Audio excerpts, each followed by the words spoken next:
Hey folks, it's 1970 Jeep Gladiator back with another ship review video, featuring the Binks. This is Binks. He's chilling today. So we're reviewing the first ship I've built in my line, Aquitania. This is definitely a long overdue build considering we've done Titanic and Britannic, which are two fairly new ships. So I feel like it's only right that we give Aquitania her chance before she gets shoved down the gutter, and by that I mean thrown in a river. So let's jump right into the ship. For this video, I'm going to do a kind of pros and cons type thing with this, because it has a lot of both, so, yeah. Oh my lord, look at this guy. Cat's over there too. Hi, Steve! Steve. He's a train wreck. Alright, pro number one. This ship, when it was built, it revolutionized pretty much everything that my entire group of nerds had known before when it comes to stuff like this. This thing is a tank.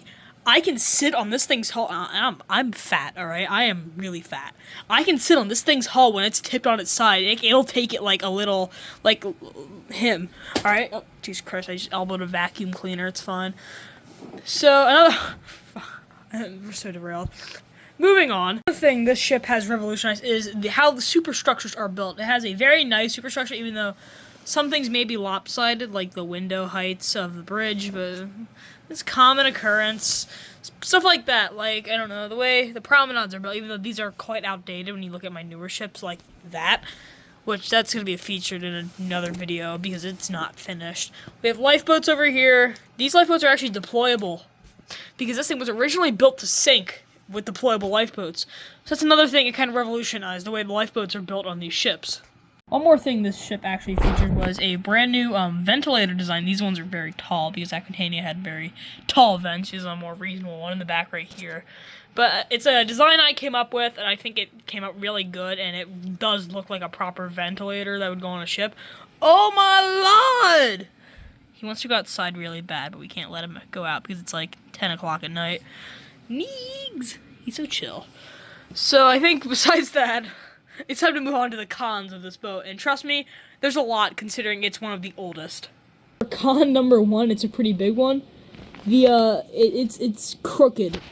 The bow is crooked, and that pisses me off no end. It's crooked. Jesus Christ. No other ship has this problem except Aquitania because I had to make the bow two different pieces, and that's only featured on one other ship, Baltic, and Baltic's going to be subjugated to the bottom of the sea pretty soon.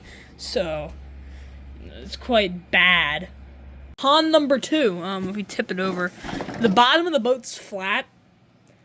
If you look at a more modern ship like Windsor Castle over here, the bottom's not supposed to be flat, because that's just not, oh, I broke the bridge wing, it's fine. But, like, the bottom of ships aren't supposed to be flat, so, yeah. Moving on. Con number three, the bow is just a triangle, so not much has to be said there. Moving on. Con number, I think, 4. Just like the bow, the stern's misaligned. Because of course it is. So, yeah. It's not the best. I think that's all I got for this ship, actually. So, let's do the outro. So I suppose that does it for Aquitania. She was a revolutionary ship when she was built. Kind of crappy, low standard now. But considering everything that makes her great, and her quirks and bad things that make her suck, she's an all-around good ship, alright? She's not the worst. I mean, actually, I could have freaking think of me sitting on the hull, because I think that's just hilarious. So, yeah, I'll be seeing ya until I review, like, Atlantis or Windsor Castle or something, I don't know. To prove how strong Aquitania is, I'm gonna sit on the hull here. Yeah, it's a pretty strong boat now, isn't it? Yeah, it's a freaking bench.